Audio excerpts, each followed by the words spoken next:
আল ফাজরি ওয়া লায়ালিন আশ, ভোরবেলার শপথ এবং 10 রাতের শপথ। আব্দুল্লাহ ইবনে আব্বাস রাদিয়াল্লাহু তাআলা আনহুমা বলেন, এই 10 রাত দ্বারা উদ্দেশ্য জিলহজের প্রথম দশক। তাহলে জিলহজ মাসের মধ্যে আবার প্রথম দশক বেশি মর্যাদাপূর্ণ। সহিহ বুখারীর 969 নম্বর হাদিস। 969 কেমনে হয় বলেন তো? 969 কত হয়? 969 969 নম্বর হাদিস। এই হাদিসের মধ্যে আসছে রাসূলুল্লাহ সাল্লাল্লাহু আলাইহি সাল্লাম বলেন, মা মিন আইয়ামিন আল আমালুস সালিহু ফিহা আহাব্বু ইলাল্লাহ মিন হাযিহিল আইয়াম, ইয়ানি আল আশার। রাসূলুল্লাহ সাল্লাল্লাহু আলাইহি সাল্লাম বলেন, যেই দিনগুলোতে মানুষ ইবাদত করে, নেক আমল করে, নেক আমল যেই দিনগুলোতে মানুষ করে, জিলহজ মাসের প্রথম দশকের নেক আমলের মতো এত দামি নেক আমল আল্লাহর কাছে অধিক প্রিয় আর কোনো নেক আমল নাই। এই 10 দিনের নেক আমল আল্লাহর কাছে এত দামি। বলেন তো, আল্লাহ বলছে কয় মাস সম্মানিত? 4 মাস। নবী বলে দিয়েছে কোন 4 মাস? বলেন তো, যেই 4 মাস সম্মানিত, ওই 4 মাসের মাঝে আবার বেশি সম্মানিত কোন মাস?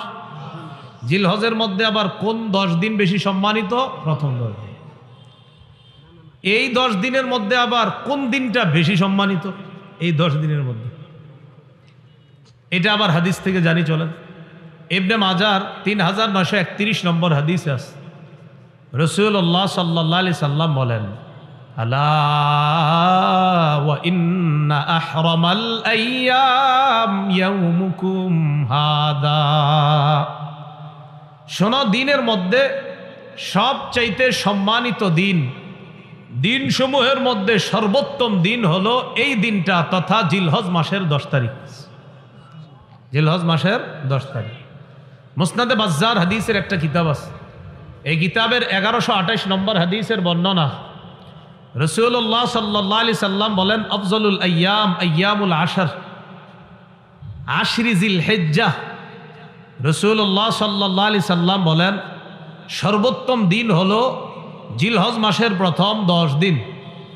আর ইবনে মাজার বর্ণনায় নবী বলেন, এই 10 দিনের মধ্যে আবার শ্রেষ্ঠ দিন হলো জিলহজের 10 তারিখ। যারা কোরবানি করব এবং কোরবানি করব না, তাদের জন্য প্রথম করণীয় ছিল চুল নখ না কাটা। এটা যারা কোরবানি করব এবং করব না সবার জন্যই।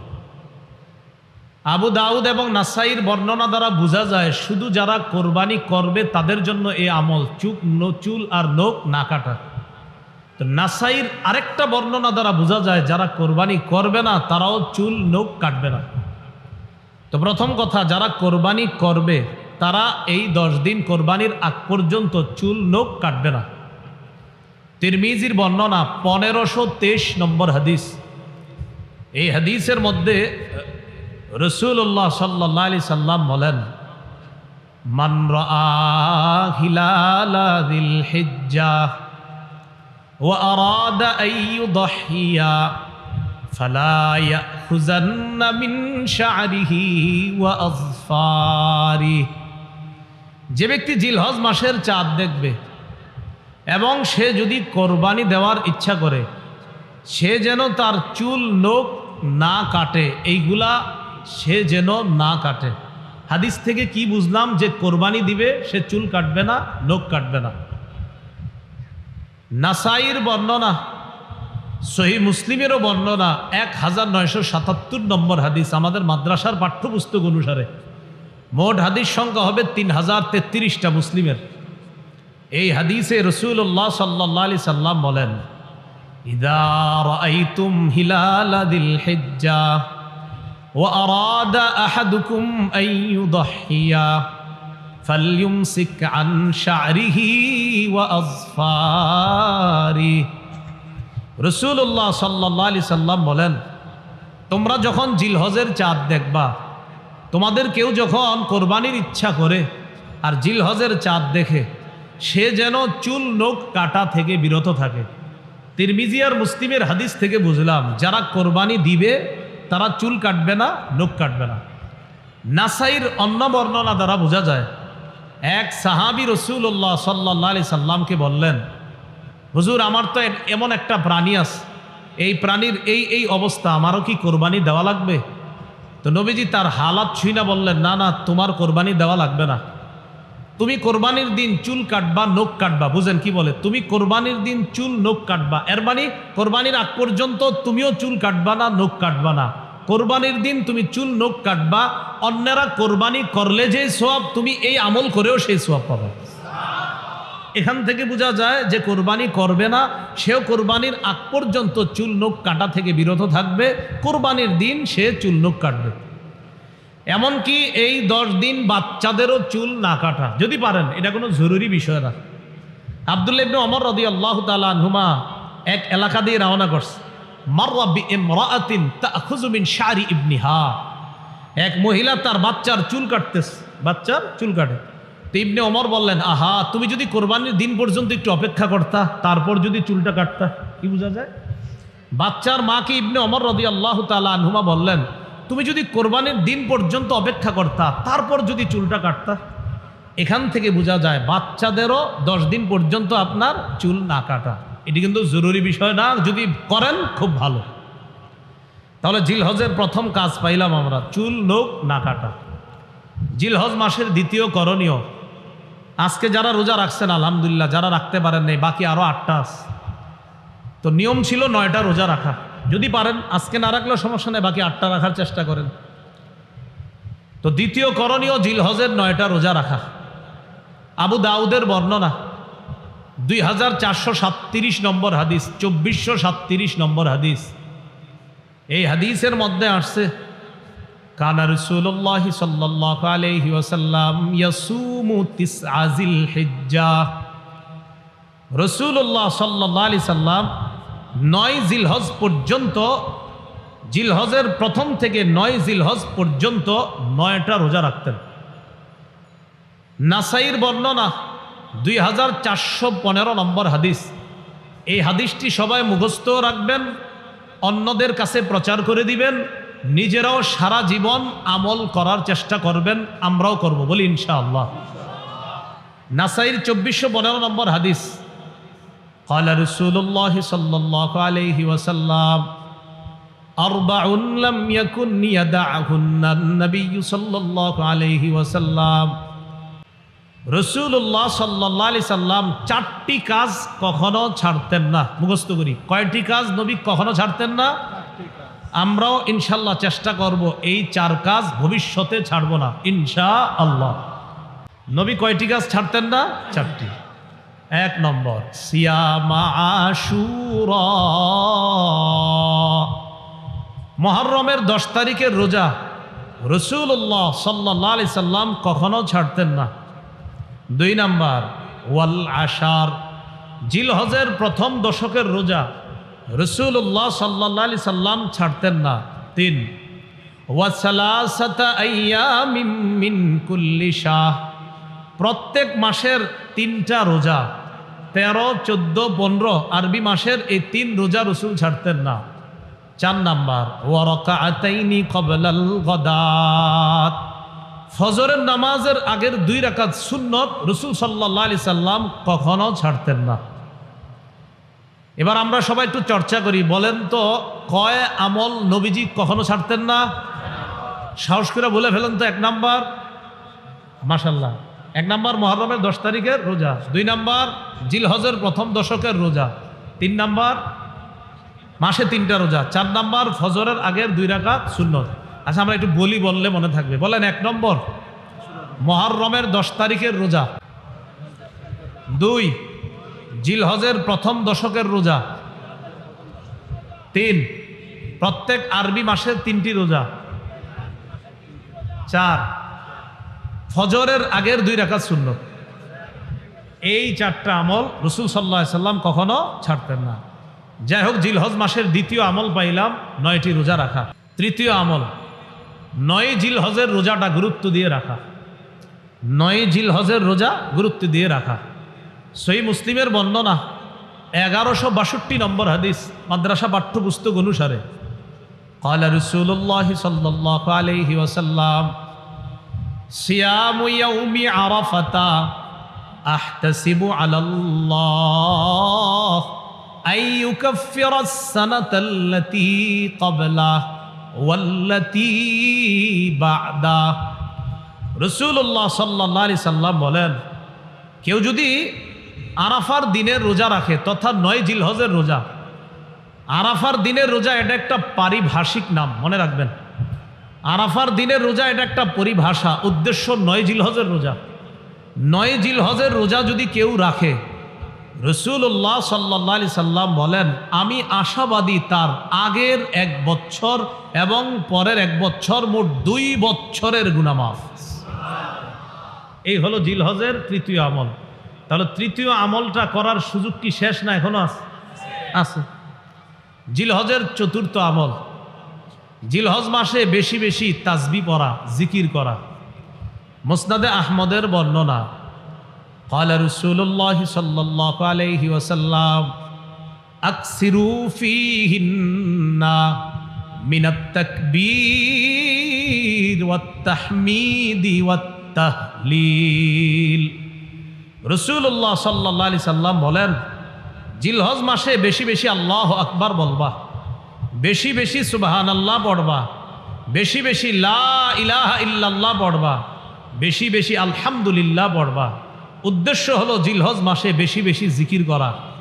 জিকির করার জন্য অজুও করার প্রয়োজন নাই, চলতেছেন ফিরতেছেন, দাঁড়িয়ে বসে শুয়ে জিকির করতে পারবেন। সূরা আলী ইমরানের 191 নম্বর আয়াতে আল্লাহ বলেন, জ্ঞানী হলো তারা আল্লাযীনা ইয়াযকুরুনাল্লাহা কিয়ামা ওয়া কুউদান ওয়া আলা জুনুবিহিম।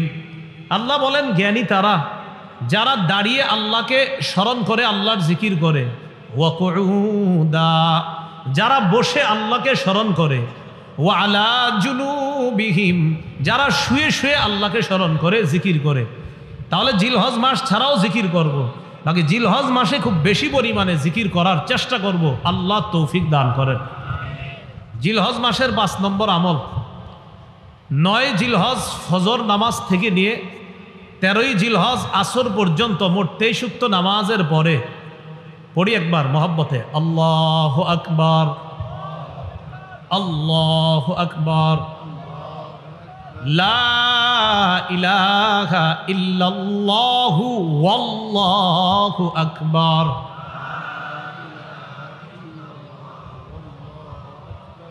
আল্লাহু আকবার। কি বলছি বুঝে আসছে? লা ইলাহা ইল্লাল্লাহু ওয়াল্লাহু আকবার, আল্লাহু আকবার ওয়ালিল্লাহিল হামদ। আল্লাহু আকবার, আল্লাহু আকবার, লা ইলাহা ইল্লাল্লাহু ওয়াল্লাহু আকবার, আল্লাহু আকবার ওয়ালিল্লাহিল হামদ। 9 জিলহজ ফজর থেকে নিয়ে 13ই জিলহজ আসর পর্যন্ত পুরুষরা উচ্চ আওয়াজে একবার, নারীরা নিম্ন আওয়াজে একবার পাঠ করবে। এই 23 ওয়াক্ত নামাজের মাঝে কারো কোনো নামাজ যদি কাজা হয়ে যায়, কারো যদি 9 জিলহজ ফজর থেকে নিয়ে 13ই জিলহজ আসর পর্যন্ত কোনো ওয়াক্ত নামাজ কাজা হয়, আর ওই কাজা নামাজটা যদি আপনি এই 5 দিনের মধ্যে আদায় করেন, আমি আবারও বলছি, 9 জিলহজ থেকে নিয়ে 13ই জিলহজ পর্যন্ত যেই নামাজগুলোর পরে তাকবীরে তাশরিক পড়তে হয়, এই নামাজগুলার কোনো এক ওয়াক্ত নামাজ যদি ওজরের কারণে কারো কাজা হয়ে যায়, আপনি কোনো কারণে এক ওয়াক্ত নামাজ কাজা হয়ে গেছে, এর মানে আপনি তাকবীরে তাশরিকটাও দিতে পারেন নাই, নামাজ কাজা মানে তাকবীরও তো দেন নাই। এখন যদি এই 5 দিনের মধ্যে আপনি তাকবীরে তাশরিকের দিনগুলা চলার মধ্যেই যদি ওই ওয়াক্ত নামাজের কাজাটা পড়েন, তাহলে কাজা নামাজের পরে এই তাকবীরটাও পড়তে হবে। আল্লাহ জানে বুঝছেন নি সবাই? আমি আশাবাদী বুঝছেন। এরপরে দৃষ্টান্ত দিই, 9 জিলহজ থেকে 13ই জিলহজ পর্যন্ত কথার কথা কারো জোহরের নামাজ কাজা হয়ে গেছে একদিন, এই জোহরের কাজা নামাজটা যদি সে এই 13ই জিলহজের আগেই আদায় করে, তাহলে তার এই নামাজের পরে ওই যে তাকবীরে তাশরিকটা ছুটে গেছিল, এটাও তার আদায় করতে হবে। এবার বুঝে আসছে না সবার? এই হলো আপনার 5ম আমল জিলহজ মাস। জিলহজ মাসের 6 নম্বর আমল, কোরবানির দিন কোরবানি করা তথা 10ই জিলহজ কোরবানি করা।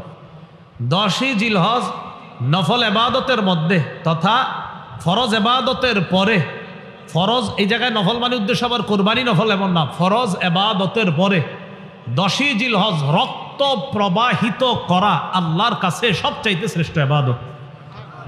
আল্লাহর জন্য রক্ত প্রবাহিত করা তথা কোরবানি দেওয়া, এই হলো আপনার 6 নম্বর আমল জিলহজ মাসে।